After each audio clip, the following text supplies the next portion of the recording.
Welcome everyone to this Student Champion Workshop. We are so excited that you are here to participate and to view and to consider your part in this amazing program of Poetry Out Loud. So we're going to just do some basic introductions of those of us who are here to support you. So I will start by just saying my name is Mary Ruth Camp.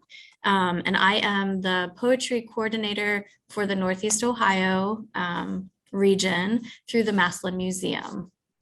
And I will pass to Stephanie. Hello, everyone. My name is Stephanie Toole, and I am the Education and Outreach Manager here at the Massillon Museum, working with Mary Ruth and Alex to bring the program to the Northeast Ohio region. And I'll turn it over to Alex. Hello, I'm Alex Nicholas-Kuhn, Executive Director of the Massillon Museum, and we're so thrilled to have you collaborating with our inaugural Poetry Out Loud program. It is an honor for Massillon Museum to host for all of Northeast Ohio, and we are so excited to invite you to come on site to our building in downtown Massillon in a short while to compete and present your poetry for the community. So best of luck, and I hope you gain a lot from this workshop, and we look forward to seeing you in February. And hello, everyone. I'm Chiquita Mullins-Lee, and I'm one of two arts learning coordinators with the Ohio Arts Council, and I'm state coordinator for the Poetry Out Loud National Recitation Contest, joining you from Columbus, Ohio. So happy to be working with Massillon Museum to do this work. Welcoming you for the first time as our regional partner representing Northeast Ohio. And I know that you all are going to represent and bring some great talent to the process this year.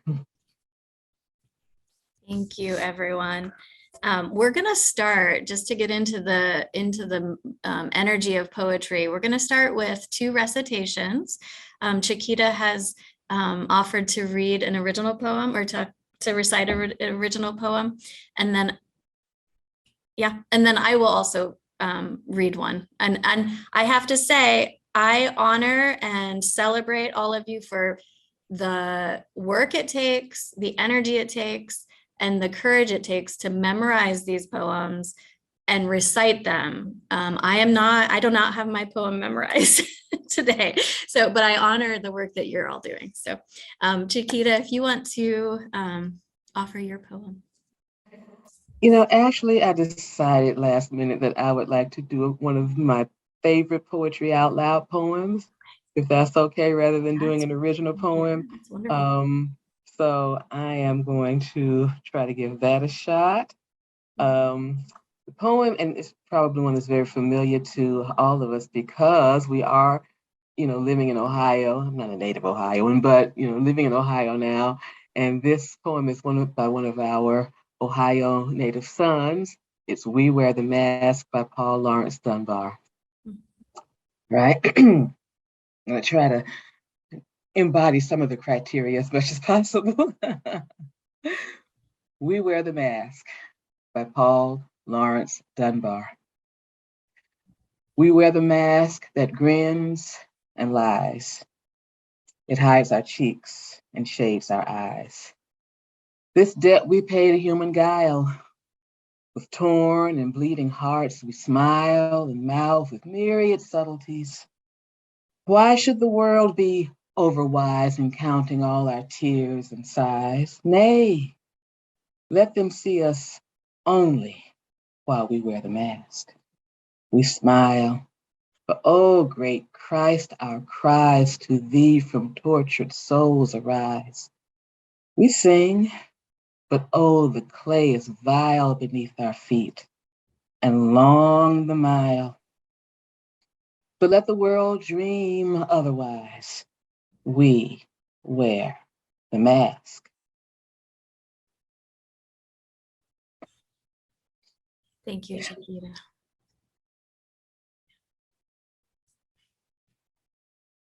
I think instead of my offering an original poem, let's just let that be our opening, that spirit of presentation and the words that you offered. So thank you. Oh, you're welcome, Steph. Yeah. You're welcome, Mary Ruth. Yeah. You're welcome. All right. All right. So we are going to jump into some of the nitty gritty. Chiquita has been involved with Poetry Out Loud for a very long time.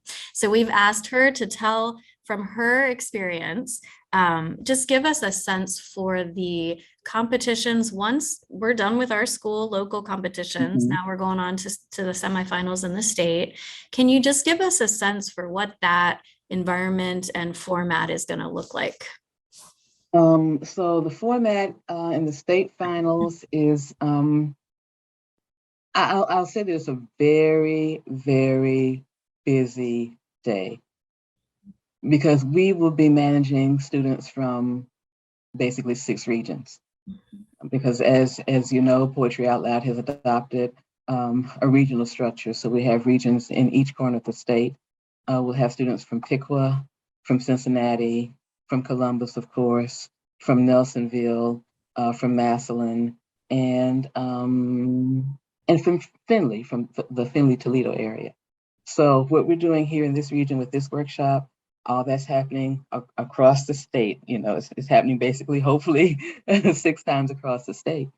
So once all the workshops are done, once all the classroom competitions, all that work is done, hopefully students are still memorizing poems. The more they become familiar with their poems, the better.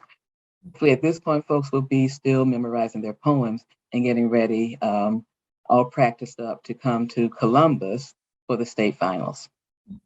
We'll start out with a very charming MC who will welcome everyone. In the past we've had several government officials who've been the MC, and most recently Eric Kearney, who is a former state senator from Cincinnati. Also, the one who sponsored the Poet Laureate bill is the one who comes in and kind of welcomes everybody. We'll make some opening remarks, welcome everybody in, show all the beautiful faces of the students. Everybody gets to come up on stage, for the first time and kind of feel that energy. From there, we go into the first round of competition. Now, I can say that we're excited that this year we have had the registration of 45 schools across Ohio. So that means we'll have more students participating in the event this year. That's the plan. But now not all 45 students from all 45 schools participate because the regionals will happen. They will narrow them down so that probably each region will send 3 students. So we'll have basically 18 students representing the state of Ohio. We'll introduce those 18. We'll start with round 1. When round 1 happens, each of those 18 students will come up and they will recite their first poem. They have the choice of deciding which one they recite first, but it will go through 1 through 18, all of those poems being recited, and the applause and the excitement that's generated by that. We'll take a short break, and then we'll start with round 2. And all 18 students will come back and recite their second poem. Take another short break. And what we like to do pretty much in whether it's the regions or the state finals is we're really celebrating poetry. So we like to bring in a guest poet that will come in and bring recitations of their own unique, beautiful, creative work. So guest poet will come, they'll do a couple of presentations, maybe 3-4 minutes of their own work. That gives the judges time to tabulate the scores, to actually score the students. The scoring managers will tabulate the scores. And then we'll make the second most important announcement of the day, which is, who are our top 6 finalists. So we'll narrow down from 18 to the top 6 students. And it's a wonderful opportunity to have a representative from each of the 6 regions. So what we hope is going to happen is that there'll be one student from each region representing, at that point, moving into round 3. So we make the announcement, round 3 starts, and each student will recite their third poem. After some more tabulation, one more recitation from the guest poet, then the MC will get the results and we'll announce the the top three winners, third place, second place, first place, and then the excitement of knowing who's going to represent Ohio in Washington, D.C. So, when we had the student workshops in the past, I say, our winner could be right here because that is often the case. But that's basically how it works out. We give out certificates. We recognize the important teachers who are making all of this happen and everybody else who's there. Of course, all of the regional partners will be there. Parents, teachers, community members, and it's really an exciting time. Mhm. And just a little detail, now it will be held, of course, in Columbus at WOSU, in the WOSU production facilities. It's called the Ross Community Room. They have a special, beautiful room where we've had the competition. We had it last year. We intend, have it there again this year. And it's just really a beautiful time. We know that folks get nervous, but we try to make it a festive atmosphere while we get down to the nuts and bolts of selecting a champion as we move forward toward the national finals. Great. Thank you so much, Chiquita. And to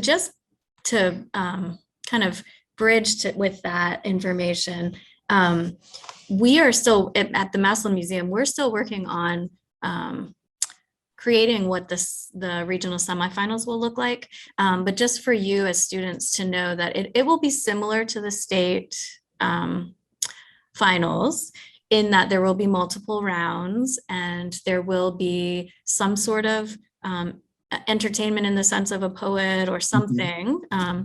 And there will be lots of energy as well. There will be less students just because it's our smaller region.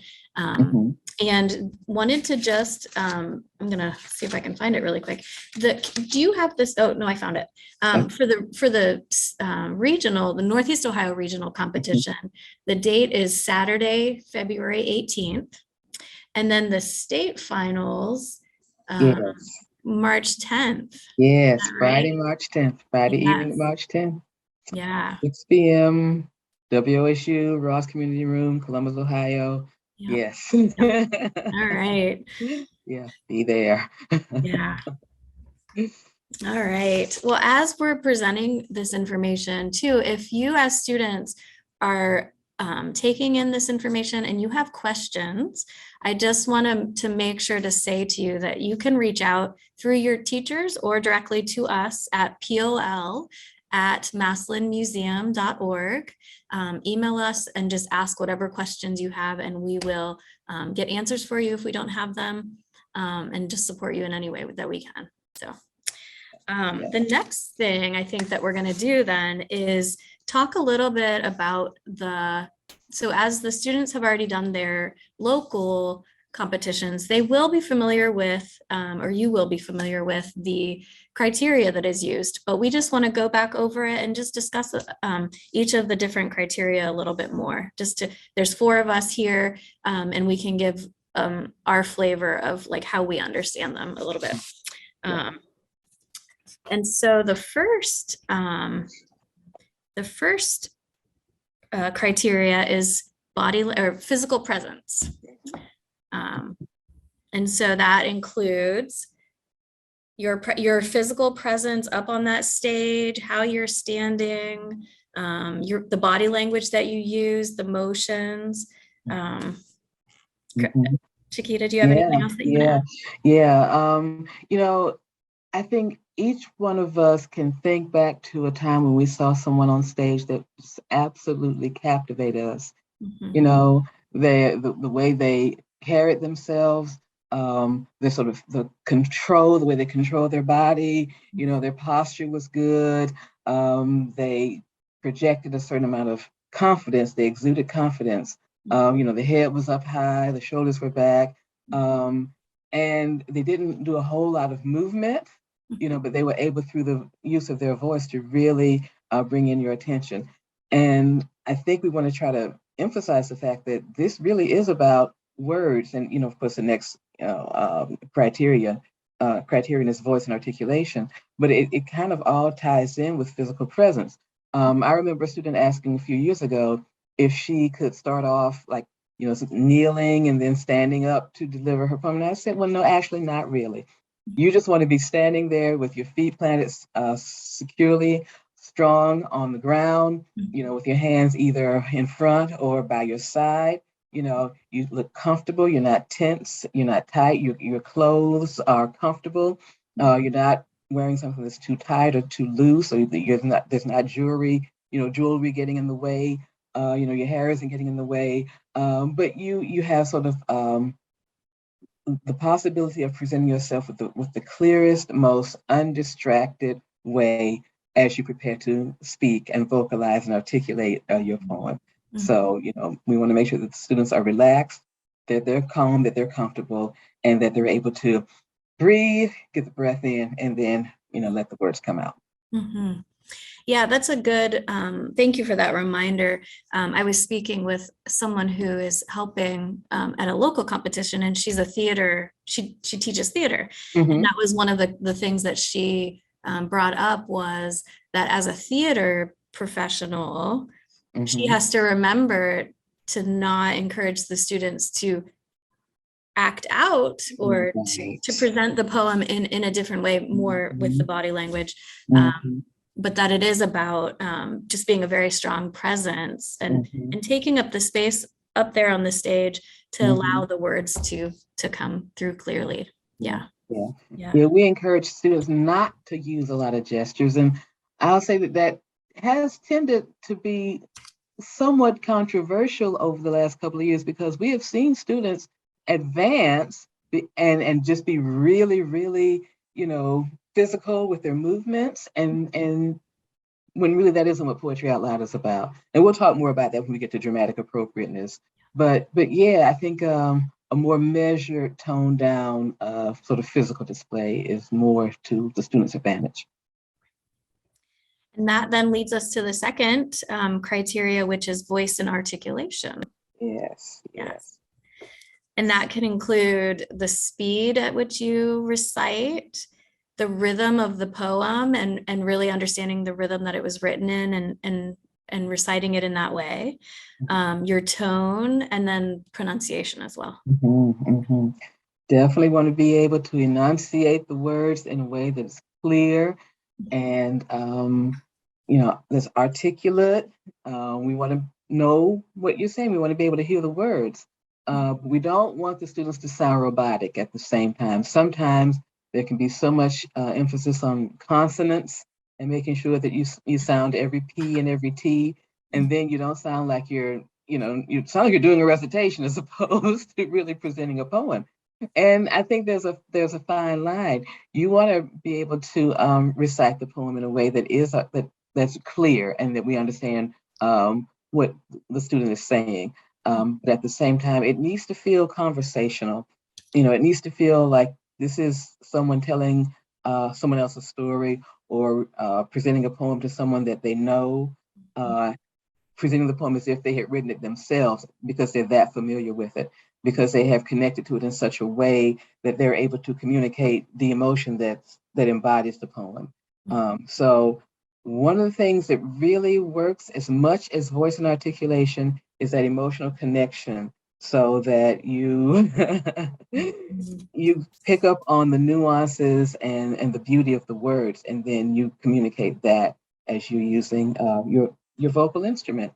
There are people who wanted to sing, and we don't encourage that because it's not a singing competition, but we recognize the musicality of poetry as well. And like you mentioned, the rhythm, tempo, and pacing, really manipulating all those things and using all of those tools, in your toolbox as a speaker, knowing that, you're not going to say every word the same way every time if there's repetition.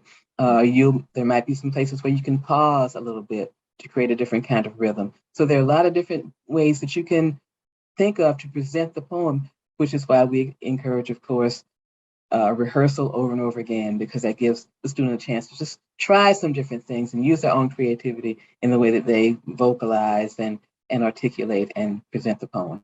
Mhm. I what came to mind with that as I think about the spaces being different, you know, Mhm. so the space that they come to for the regional where they present is going to be different than the space, the environmental space that they're in Yeah. down at the state finals. And so even in their practicing, I wonder if it would be helpful to practice in many different spaces, you know, as Mhm. much as you can, Mhm. Yeah. just to Yeah. give yourself, because I mean, I think I have that where I come into a space and I feel the energy and the energy feels different. And so Mhm. giving yourself that opportunity Yeah. um, Yeah.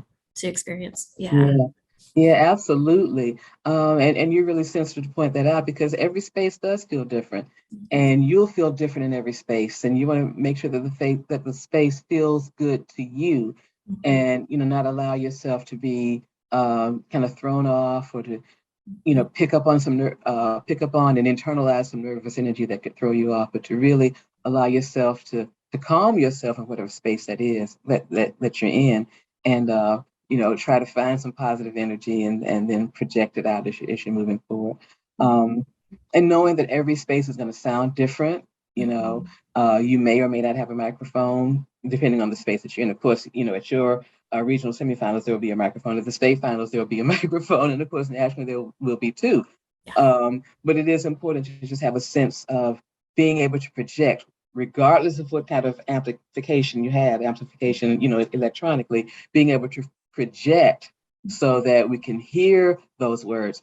I've seen people go to a microphone and you still can't hear what they're saying because they're not projecting, they're not speaking from the diaphragm, they're not breathing properly. So they want to make sure that they're breathing properly, that they are projecting from the diaphragm, and that they feel good about themselves and they feel good about the space, and then the words will come out right. Mhm.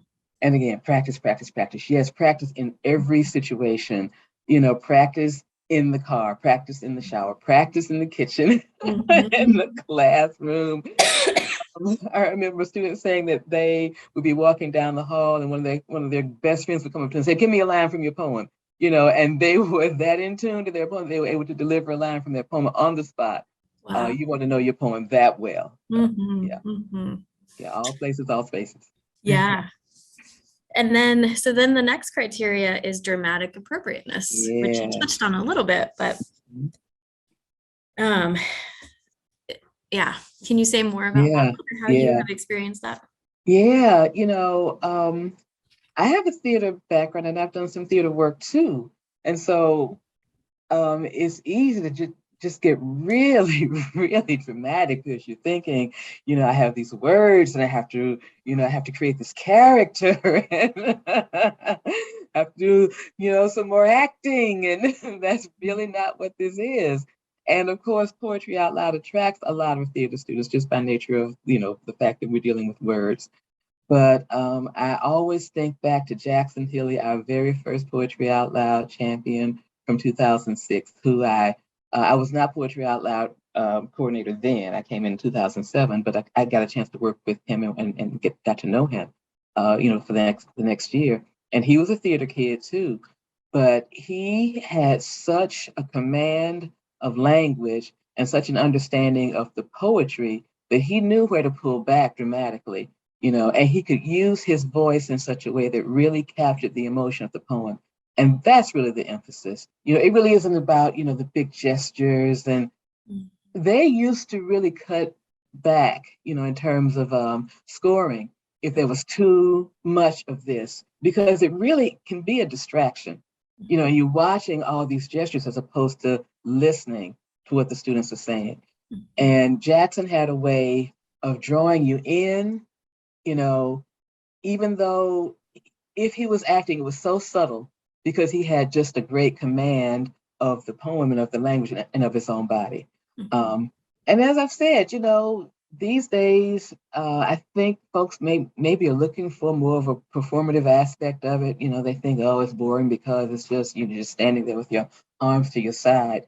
But that's when you find out how really strong of a recitation you have, because you use nothing but your voice and your face, and even subtlety, coming across your face, subtlety in the voice. You know, there's the body's relaxed, but the voice and the face, they're carrying the story. And it's almost conversation, like somebody's telling you a secret. When somebody can do that with lowering their voice enough, and there's still that intensity and they're pulling you in, I mean, it's so effective. You know, we've seen people, we've seen it in the movies, we've seen people do that on stage, that they are still projecting, but they just have such command of their voice and of their language and such an emotional connection to the words that they make it work and can bring you to tears without you expecting to get emotional.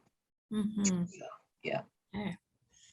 And then the next criteria is the evidence of understanding, which weaves kind of through all of them, in that the more you can connect with and understand the emotion and if there's a story or but connect with the poem. Yeah. You know, that we've heard someone just recite a poem and just say the words, and you know that they really don't know what the poem is about. They might like the sound of it, maybe it rhymes, or maybe the imagery is you know, especially powerful and impactful. But you know when somebody knows a poem, and evidence of understanding comes through when a student has really, beyond their physical sort of performance rehearsal, but they have really dug into the poem. They have gone as far as researching the poet, understanding who that person is, what their life was like, maybe why they wrote the poem. One of the things that we like to talk to students about when we have students actually at this workshop is why they selected that poem. What was it about the poem that attracted them? Is it something in their own life, you know, that made them think about, oh, this is happening to me, so I want to read this poem. And you know, kids, they could get all caught up in the angst and the drama of life at, you know, age 16. We've all been there. And so, you know, it's always great to kind of have those discussions, you know, whether it's, you know, something about, you know, a love, or something that, you know, happens in nature because you're a nature kid, or, you know, even those sports poems, like, you know, Anatomy of a baseball player, you know, I mean, so all those things, but, you know, I think that's level one, sort of what attracted you to the poem, to help you to understand the poem itself. And then as you understand that poem, that's when you're able to communicate it as if you had written it yourself. And that takes some time. And it always comes through when a student knows it. When they don't know it, it doesn't touch us. But when they really know that poem, and then they're able to deliver it in a way that creates this emotional connection, then they're going to be very, very effective when they recite. Well, and Chiquita, I wonder in that if another process that they could utilize in the understanding of the poem would be to ask. There's curiosity is really important, and so to ask questions about the poem. You had said doing research about the poet, but then to even take time to write. Like, I know that's helpful to me, to kind of have a conversation with the poem. Yes, I love that. Absolutely. I love that. Having a conversation with the poem, you know, just really get into a whole really kind of creative space about it. Because just because you didn't write it doesn't mean that you can't be creative with it. And of course, your recitation of it can be very creative. But you're having that conversation, you're just kind of stepping aside from, you know, the sort of the proper way of things, and just kind of playing with it, having some fun with it. You know, if your poem happens to be a specific character, there's that Annabel Lee, you know, that Edgar Allan Poe poem, and it's really sort of a morbid poem, but imagining, you know, Annabel Lee while she's still alive, and, you know, having a conversation with her and imagining yourself in that situation with Annabel Lee and all the things that, you know, Annabel Lee and the person did together, you know, and really feeling what the poet felt, and maybe even what Annabel Lee felt, and see what the poem says to you. You know, you might find some other inspiration that comes. You might even end up writing your own poem that's different from, you know, being inspired by that poem, but still coming back to that as your base, as the piece that you're going to work with. But yeah, that's a real fun way to just see what comes up, you know, as you're being curious and as you're being creative and doing some different things with these poems. Yeah. All right. And then the final criteria is overall performance. Yeah. Yeah. You know, over the years, as I've seen students recite, I recognize that there is like that it factor. You know, I mean, this category gets some pretty strong points. But there is just that recitation, that student that has done all the things that we have just recommended, Mhm. and they've just captured it. It's almost like they've been captured by the poem. Mhm. And so as they, present it out to us, we sense that they have really become, and it sounds almost cliched. I don't know that it necessarily is, but they become the poem. Mhm. There is just that X factor, that very little extra thing that you almost can't put your finger on, but you know it when you see it. Mhm. And you do that when you have rehearsed, and fallen in love with poetry and fallen in love with that particular poem. And then we fall in love with it too. Yeah. Yeah. The word embodiment, which I mean, that's just what you said, that you become the poem Mhm. as you're have been spending time with it and practicing it and trying to understand it. Yeah, Yeah. yeah, yeah. Yeah.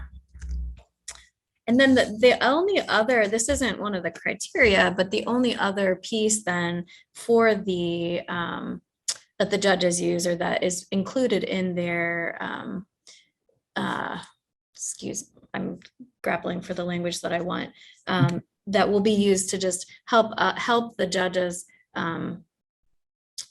and score the students is the accuracy piece, Yes, which is, yeah, I mean, yeah, self-explanatory, but it is. But it but always important. helps to emphasize that because Mhm. I have had my heart broken so many times listening to students give beautiful recitations, Mhm. but they don't go for it because they missed a word or they rearranged a line or they added a line that wasn't there or they left out an entire stanza. And the Mhm. voice was beautiful, the articulation was perfect, it wasn't overly dramatized. You knew that they understood the poem, but they didn't rehearse it enough because it was not 100% accurate. And there'll be that other student who gets every line just right and also has everything else, and that'll be the one that goes forward. Mhm. And I think it's also important to emphasize that you can be 100% accurate and just, give a really dry recitation. That is Mhm. not what you want to Yeah. do. But don't sleep on accuracy at the same time. Do all these other wonderful things, but know that poem inside and out, word by word, line by line, punctuation, the little introductory elements. So if there's an epigram, have all that stuff down. Make sure you know the title. Make sure you announce the title and the poet first, and then go into the poem. But accuracy will make you win or lose. Mhm. Yeah. Which connects me a little bit. I had come across this now because I'm new to Poetry Out Loud and Yeah. I'm getting familiar with when I was speaking with one of our teachers, the question about the prompter. So they're still Oh, actually yeah. doing their local competition. They Mhm. haven't finished it, and they were asking about the role of the prompter and how that comes into play with the Mhm. scoring. Yeah. And I think specifically the question was, as they're coaching the prompter, does the prompter step in or does the student ask for a prompt? And that was kind of a, Mhm. a question that they Yeah. wanted clarified. Yeah. Yeah. And generally, what happens is the prompter, and the student will work out sort of a system or a signal Yeah. of their own, during the orientation before everything gets started and the students come in and they're introduced to, their environment and, kind of see who the judges are, see where everybody's sitting, see where they're supposed to be. Then they'll meet, of course, the prompter and the prompter will be seated somewhere like near the stage, so that they have sort of visual access to the student, and vice versa. And the best competitions are when the student doesn't need the prompt at all. The prompt is just sitting there reading along Yeah. with the poem as the students recite.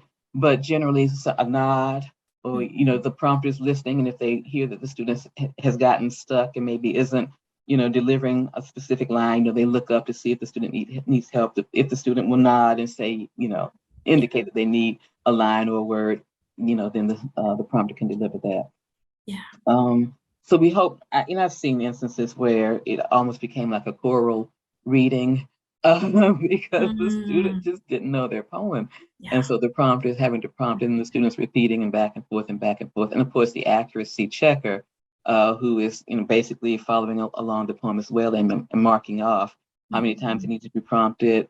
All of that is goes into the final score that the student has. So it's good to have the prompter there, of course, to get them through the poem, but hopefully they will not rely on the prompter at all. And the prompter will just be there having a nice night. Enjoying themselves, yes, listening. Okay. Well, I think, why don't we take some time then to actually watch a few videos Okay. and then utilize what we just talked about with the criteria and kind of talk about what we're seeing in the videos. So I'm going to ask Stephanie to, we'll go ahead and do 3, and these are all videos that are available on the Poetry Out Loud website of previous champions, I believe. So we're going to just watch 3 of them and we'll discuss them in between. So. Okay, sounds good. Sounds good.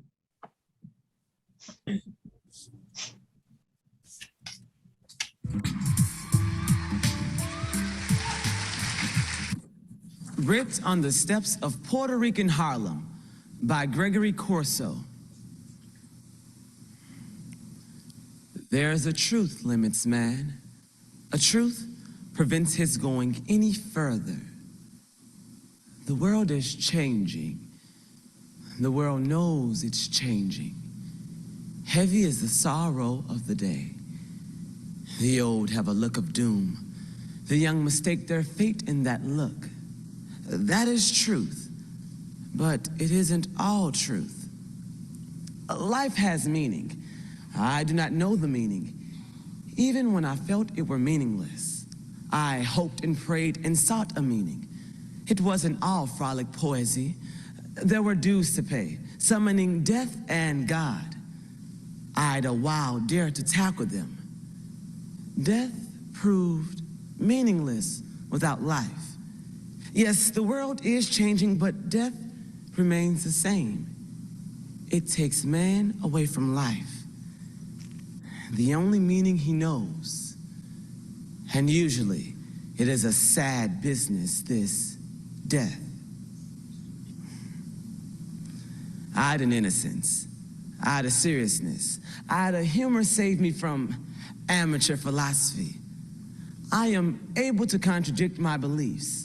I am able because I want to know the meaning of everything. Yet sit I like a brokenness, moaning, oh, what responsibility I put on thee, Gregory, death and God. Hard.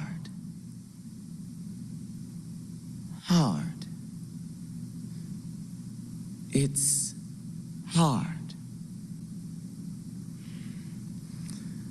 I learned life for no dream. I learned truth deceived. Man is not God. Life is a century, and death an instant. All right.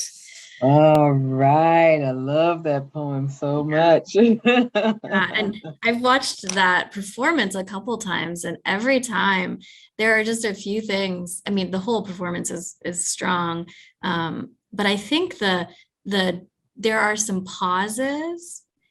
The students' use of breaks and pauses, it just pull me in even more. That's one thing that I definitely noticed in that performance. Yeah, he really delivers, and I remember him from several years ago, and then I remember the poem because one of our Poetry Out Loud state champions recited it on the national stage.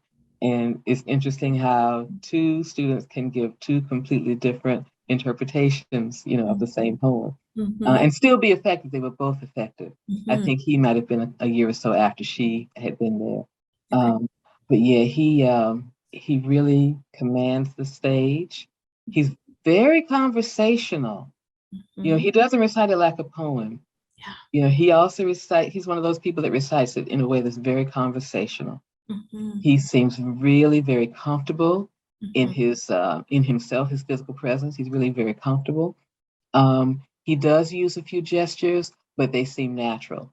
Yeah. And that's something else that we like to encourage students to do. Like if you know, if you stood, you know, in one place for the longest time and then you just have to move, you know, then that's the time to move. And then making sure that that gesture, you know, feels like something that you would do in a conversation with somebody. Yeah. I loved, you know, there was those times when he did, you know, bring his hands out and he, you know, he would move a little bit, and then that snap near the end just felt Mhm, like the perfect way to punctuate that. mhm. Um, and even his facial expression, you know, also mirrored that. Yeah. Yeah, he Yeah. really captures that poem, I think. Even if he hadn't had the hand motion or the movement, his face, I mean, I think, yeah, it Yeah. definitely introduced or helped us understand the poem Hmm. just in watching the expressions that he had on his face. Yeah, Yeah, yeah, he did that well. yeah, yeah. He would smile. Yep. Even but there was a bit of irony because it's such a heavy subject matter. But Mhm, the fact that he would smile in those places mhm, gave it this really interesting kind of twist, and mhm, it still would draw you in at the same time. mhm. And that not everybody does that well. I don't even know if that's something you can teach, because I've seen people, you know, approach a really negative poem and with a really sort of heaviness about him. But Yeah. when you can approach a heavy poem like that with the kind of lightness in the way that he did, that makes it really special, and it, you know, draws you in. And I feel like he Mhm. did that very well. Yeah, it gives me a bit more curiosity about the Mhm. poem because of how he presented it. Yeah, I think, yeah, yeah, yeah, he was good. yeah. He was good.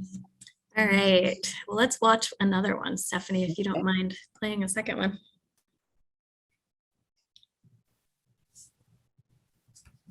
Bilingual, bilingüe, by Rina Espiat. My father liked them separate. One there, one here. Allá y aquí. As if aware that words might cut into his daughter's heart, el corazón, and lock the alien part to what he was, his memory, his name, su nombre, with a key he could not claim. English outside this door, Spanish inside, he said, y basta. But who can divide the world, the word mundo y palabra, from any child? I knew how to be dumb and stubborn, testaruda. Late, in bed, I hoarded secret syllables I read until my tongue, mi lengua, learned to run where his stumbled. And still the heart was one.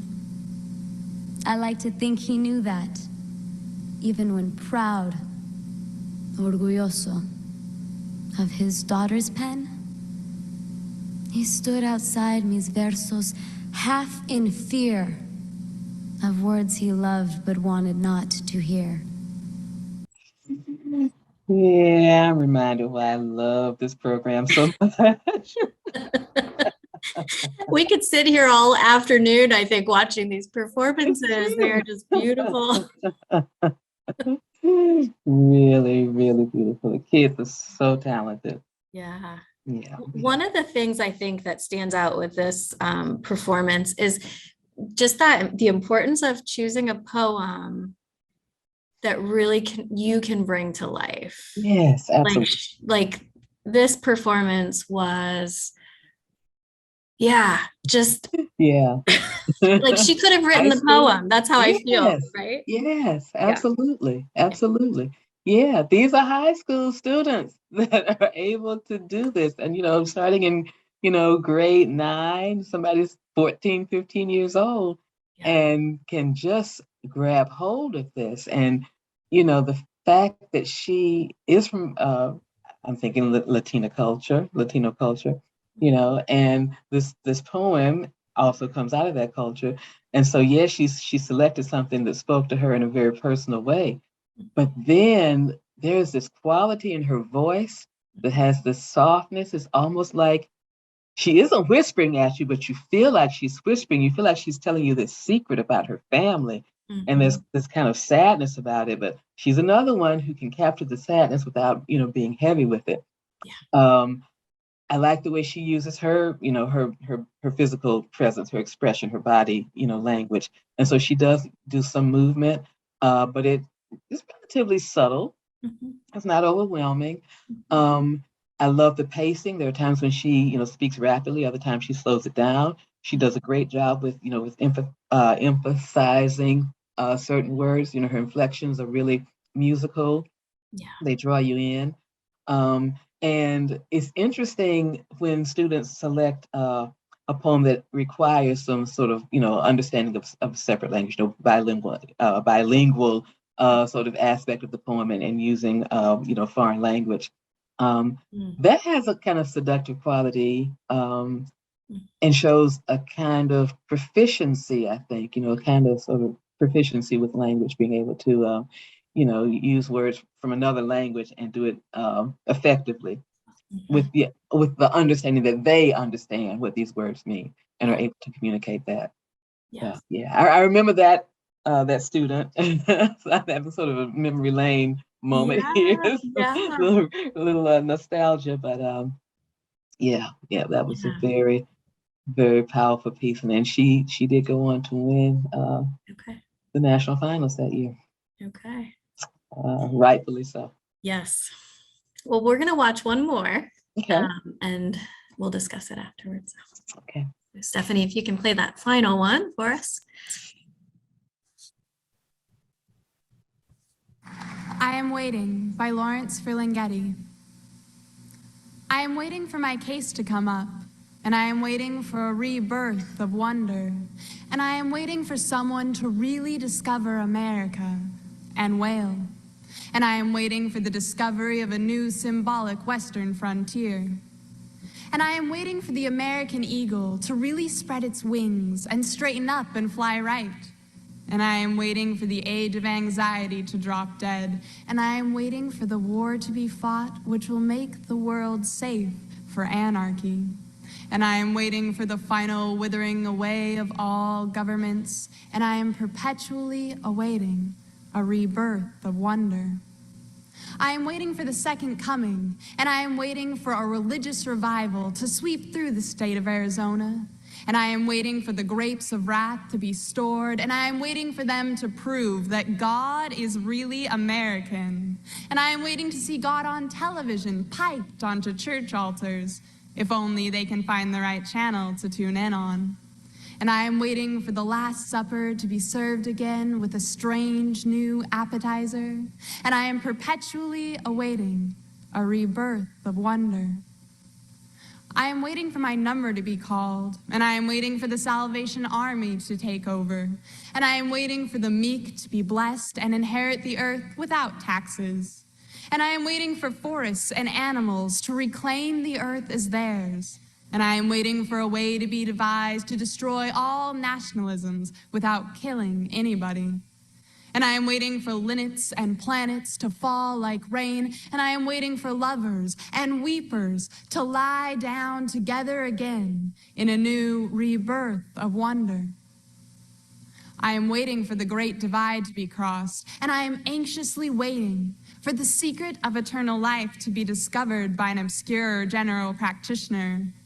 And I am waiting for the storms of life to be over, and I am waiting to set sail for happiness. And I am waiting for a reconstructed Mayflower to reach America with its picture story and TV rights sold in advance to the natives. And I am waiting for the lost music to sound again in the lost continent in a new rebirth of wonder. I am waiting for the day that maketh all things clear, and I am awaiting retribution for what America did to Tom Sawyer. And I am waiting for Alice in Wonderland to retransmit to me her total dream of innocence.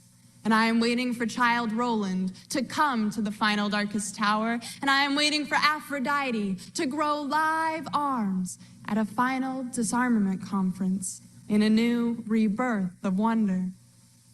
I am waiting to get some intimations of immortality by recollecting my early childhood. And I am waiting for the green mornings to come again. Youth's dumb green fields come back again.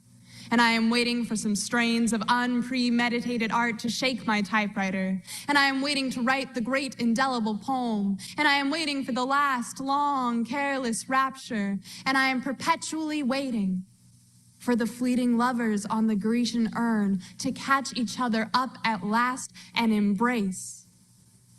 And I am awaiting perpetually and forever a renaissance of wonder. Oh, you picked some good ones. Mhm. It's so good to see the diversity of the poems that they choose, and that was one thing that I had wanted to mention was as students are continuing to pick poems, I'm assuming, I mean, they're working on poems, they're picking poems, Yeah. that the poems that are available to them, there is such a diversity, and so Fast. keep hunting for that, for those Oh, yeah. poems that really resonate with you and connect with you. Absolutely. That is so important. Poem choice, I've heard of instances where a teacher will select a poem for a student, and that is like so taboo. It's like, no, no, no, that misses the entire point. I mean, there's something like, 1,500 poems on the Poetry Out Loud online anthology. Yeah. So you got plenty of stuff to choose from and search through. And, it's great to just take for students to take their time and to find, that one poem that really speaks to them. Yeah. And it will come off like that one did, for this young lady. And of course, I love that poem as well. I do remember that recitation too. And one of the things that stood out was her enunciation, her voice and articulation, her enunciation. You really could understand every word. Mhm. And that poem has a lot of words. Yeah. But you could hear every word. Her articulation was perfect. And then she also, was able to kind of captivate you with that rhythm that she created. Because I mean, the poet does that with the repetition of I am waiting and, looking for a sense of wonder, and the way that continues to kind of build on it. But it does build so that it is very much like storytelling where you're moving toward this, this climax, moving and building, and then noticing how she's, not moving, but as she goes more and more into the poem and gets closer and closer to the end, then she's, ready to gesture a little bit more. And it felt appropriate at that time. Yeah. So, yeah, Yeah. excellent. She was excellent. And I think one of the other things with her physical presence, but also her choice in, you had mentioned this earlier about not dressing, woo, Right. she dressed very simply, Mhm. all black, Mhm. which I think also helped to have the attention be on what she was saying and her Yes. presentation and the motions she did utilize. Mhm. So yeah, just wanting to point that you don't necessarily think of that Yeah. when you're getting ready, but Mhm. thinking about what you would wear and being comfortable in Mhm. Mhm. what you're wearing, Mhm. and having it not take over, I guess. Right. Yeah. Right. Yeah. The jewelry, the hair, the outfit itself, the colors, the shoes. Oh Mhm. goodness, there was one young lady I remember years ago had on like some 3-inch pumps, and they Woo. looked uncomfortable. And actually, she did pretty well, but I think you kind of want to stay away from pumps if you can, at least the real high ones. I mean, they're cute unless you can really pull it off. Mm. I would recommend not. Yeah, I can't imagine, but there are people who could. Yeah, yeah. But this is not a R&B concert. We're not or a expecting fashion Beyonce to runway. come. So yeah, try to be able to be as flat-footed as possible. That balance between comfort and cute. We Yep. don't discourage cute. Cute is important too. But Yep.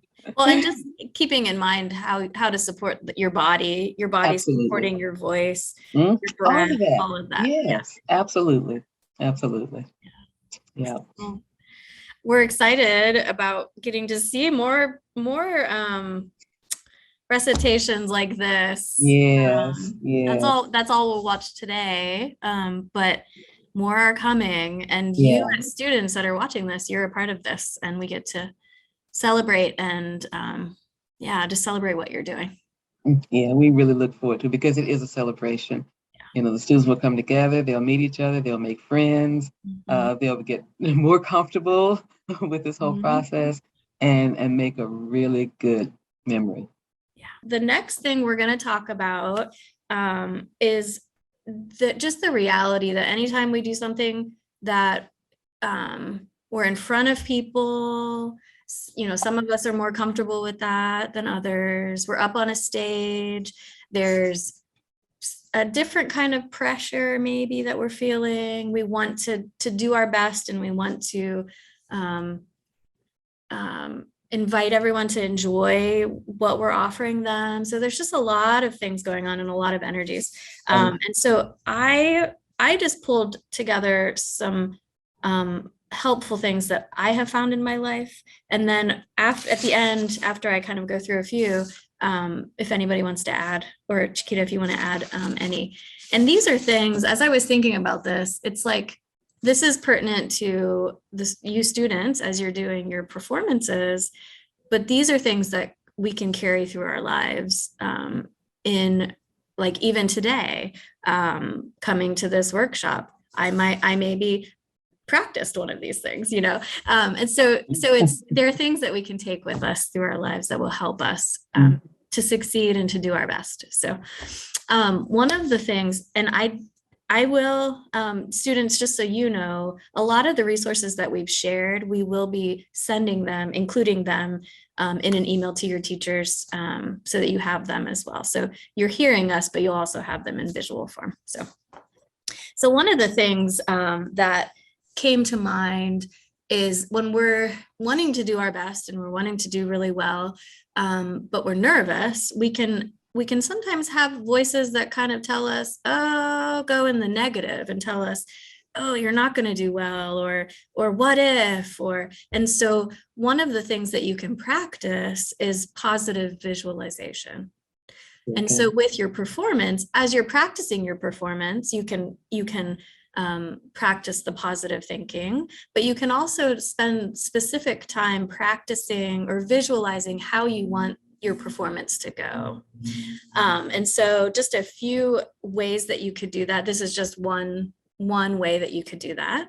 You can just sitting down comfortably or lying down, closing your eyes, and then taking the things that are important to you and picturing yourself up on the stage, comfortable, going through that imagery of you doing your best in this performance, and visualizing the, I'm going to use this word a lot, I think, but the standing ovation at the end, you know, just whatever those things are that that are positive and help you to feel more comfortable and see yourself succeeding, trusting the practice and the work that you've done. So that's one thing that you can do. Did you want to add anything to that one? Yeah, that's really good. That visualization is really important. Yeah, and you mentioned deep breathing, you know, getting in a space where you can do some deep breathing. And I think it also helps, of course, throughout, you know, the performance, before the performance, you know, throughout. Anytime you feel a little bit of anxiety, just remember to breathe, because really breathing from the diaphragm, because that'll calm in your central nervous system. Yeah.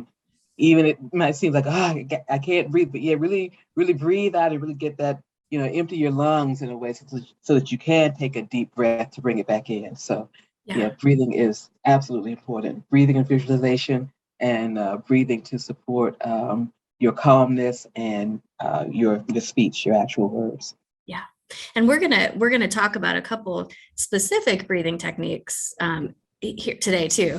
Another thing that I wanted to just offer, as this is something that I have interacted with and thought about and been told, is that so nervousness and excitement. So these are two energies that actually are very similar. Mhm. And so I remember someone saying to me, well, you're feeling nervous. Well, what if you could think about that as being excitement?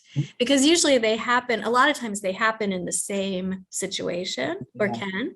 Yeah. And so doing some self-talk about that nervousness and helping yourself see it as excitement. And so then how can that energy help you and support you in what you're doing?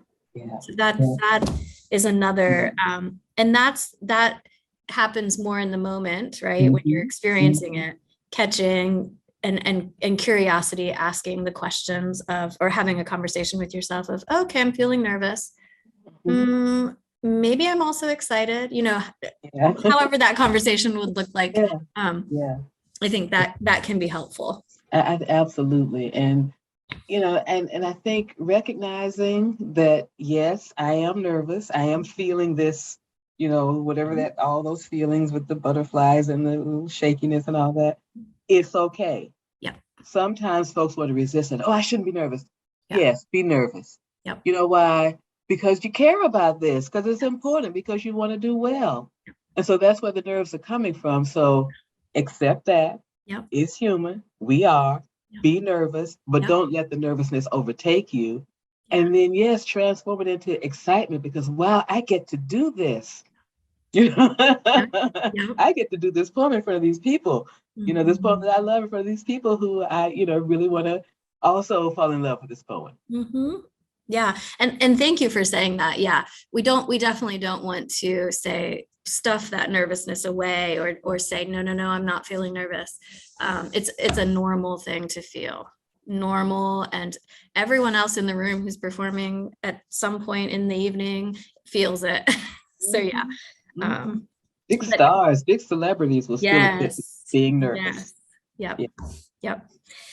All right, well, let's talk about just a couple. There are so many different breathing techniques that we can use. And I just wanted to offer a few specific ones that I have used in my life that have been helpful. So the first one is one that I think a lot of people are familiar with.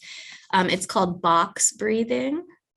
And box breathing, if you picture a four-sided square, you're counting, so you're breathing in, counting to 4. So that's breathing in, counting to 4.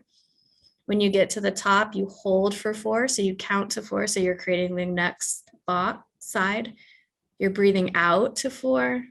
And then you're holding at the bottom for 4. So the visual, the nice thing about that one is you have a visual to use while you're breathing. Yeah. And so we could just practice it really quick. So we're breathing into 4. We're holding it at the top for 4. We're releasing that air out for 4. And then we're holding it for 4 at the bottom. And then you just repeat that shape with your breath. And that can be a very good way to both get the benefits of the breath as well as get the focus for your mind off of the thoughts that are maybe going crazy in your mind or That's good. That's one. Yeah. Another one that is similar, it's also you utilize counts. The version that I saw was 4, 7, 8. I do a little bit different just because we all have different breathing capacities and we want to take into consideration, we don't want to we don't want to breathe in a way that is uncomfortable or causing pain or sometimes it takes time to build up to longer breaths. And so I'll start with how I practice it, and then we can talk about the 4, 7, 8. So I do 4, 2, 6. So I breathe in 4, hold for 2, and then release for 6. So you're breathing in for a shorter amount of time, holding for 2, and then releasing a really long release. And you can, we won't do that. Well, we might do it on here. I might get you to do it. On the release, it can be very helpful to release out your mouth and with sound. instead of just, with the 4-4-4, I typically do that all through the nose, but it can actually, the relaxation can come even more if you release externally with a sound. So let's go ahead and try it for all of us here. So we'll breathe into 4. When we get to the top, we hold for a count of 2. And then on the release, you're going to release out your mouth to a count of 6. Breathe into 4, hold for 2, and breathe out to a count of 6. And you just repeat that as well. And I find that's a little bit more of a relaxation just because of the longer out breath. And you had said, Chiquita, the breathing out is what allows you to fill your lungs again. So yeah. So that one, the version that I saw was 4-7-8. So they're just doing longer time periods. I find it more comfortable for my body to do 4-2-6. So you can play around with that. And you can do the breathing, you can do, as you're thinking about your performance before you go to bed and you feel anxious the night before, you can do these breathing techniques there, or at the event, you can do the 4-4-4. You can practice it anytime. And probably there are other people in the room also doing these practices. Definitely. Yeah. You can be sure, definitely. Yeah. That's And okay. another one that it's a little bit more simple in the sense that there's not like a counting or a pattern necessarily, other than the breathing in and the breathing out, is what we typically hear described as mindful breathing, Mhm. more where you just have something that you focus on your in breath and your out breath. And so it could be the breath itself, you feel the breath coming into your belly, and you maybe are saying the word breathe in or breath, and then on the exhale, breathe out or breath. Or it could be a word, maybe there's a word that is connected to how you want to feel when you're performing. Say, I want to feel calm. I mean, that's a word that comes to mind right away. So I focus on that word. I breathe in and I, in my mind, say calm. And on the breath out, you say calm. So that one, you can really adapt to, what you want Mhm. to experience, or to your specific, the situation that you're in. Mhm. Yeah. And these you can practice from, you could do it for 2 minutes, or you're driving in the car. I find I do this where I'm driving in the car to work and I have 15 minutes. I don't do it the whole 15 minutes, but that's a good time to just practice that relaxation, that breathing. And then the last thing, this is not a breathing technique, but this, I actually found myself doing for the meeting today, that I wrote down, is ask for the support you need or want from a loved one, who could be a friend or family, or the teacher that you're working with. And so those can look very different for each of us. They can look different in each situation. A few of the things that I wrote down, and we'll brainstorm some more, I think, together. Time to practice. So you might request a family member or friend, could you spend some time with me practicing while I practice? I want to get your feedback. That would be a way to ask for what you need. A standing ovation. So the writing circles that I help with, that's one of the feedback styles. Like, you know what, today I just need a standing ovation, because that will help me feel and live into that energy that I want to experience on the stage. Or just their presence at the event, knowing that you have that that supportive person at the event there for you, to experience. And so the example that I had today was, I was not sure I was feeling that I could facilitate the meeting and share the screens. And so I was reading over this, kind of going back over it, and I went, oh, I can ask for the help I need. And so I asked if Stephanie would share the screen. So it can look very different, but I think the important piece about this asking for support of what you need or want is that even though this is a competition, it's also a community, a supportive community, and we want everyone to succeed and do the best that they can. And so part of that is what we are all doing, and we can support you, and you can ask for support from us. And part of that is you identifying what you need, more practice, help maybe with your understanding of the poem, or I don't know. Yeah, it can be very creative in how that support looks. But I think that's very important. Yeah. So. Oh yeah, those are all great tips. Very, very helpful. All of that really. And these are things that will help every day. Every day throughout life. Throughout life. The rest of your life. Yeah. I mean, you think about these high school students who are learning these kind of things for the first time, a lot of them. Yeah. And then here we are, we're adults, well into our lives, and this stuff is still so very relevant and still so helpful. And I'm glad you said that you were feeling a kind of way today and realized, okay, well, one thing I can do is I can ask for some help. So yeah, it stays with you. It stays relevant. Yeah. Always. And it's practice, it just like memorizing those poems that you're doing. These are tools in your toolbox too, that you just, we learn to practice. And the more we can learn when we're younger, I'm saying this to the students, the more tools we'll have as we go through our lives. So, yeah. It's true. It's true. Yeah.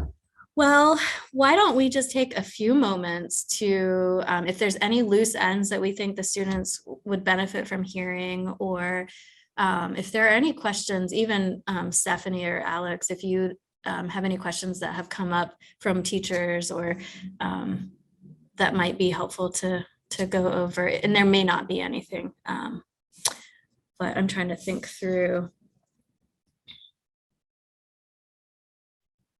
Think back to conversations that I've had.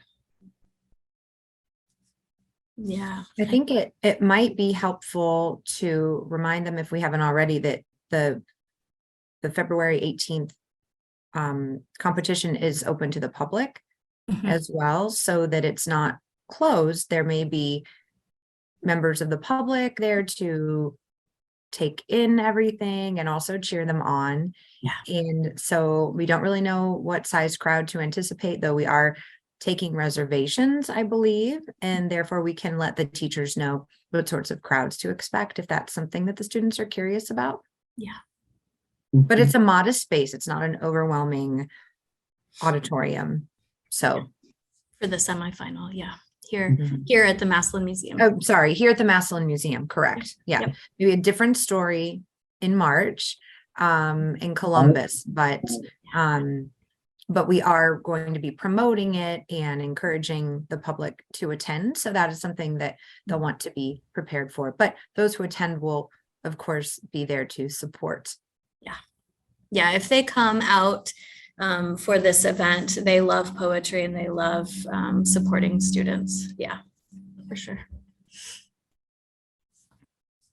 It's true. We do encourage that community support. It'll be the same thing in Columbus. Open, free and open to the public. And we just want everybody to show up. We're going to publicize it. And, if you love poetry, it is the place to be. It'll be a great event, a great experience. And for you students who are watching, invite your friends and family, invite those people who will make this an experience that it's already going to be I believe it's going to be a good experience for you, but invite them to share in the experience with you. Yeah. It goes back to what you were saying earlier. Ask for what you want, ask for the support. Yeah. Come out and if you want to do a couple of standing ovations because you're so impressed by the recitation you heard, feel free to stand and stand and cheer. We love that. Yeah. Well, I think on that, then I think we just are so excited for all of you students for participating, for choosing to do this. And we're excited to meet you and your teachers and hear your recitations and celebrate with you and just kind of follow through this whole journey with you. So we'll see you on definitely February 18th here at the Massillon Museum. So Wonderful. Looking forward to it. Thank you, Mary Ruth. Thank This was great. I love working with you. Thank you, Chiquita. And Alex and Stephanie, thank you.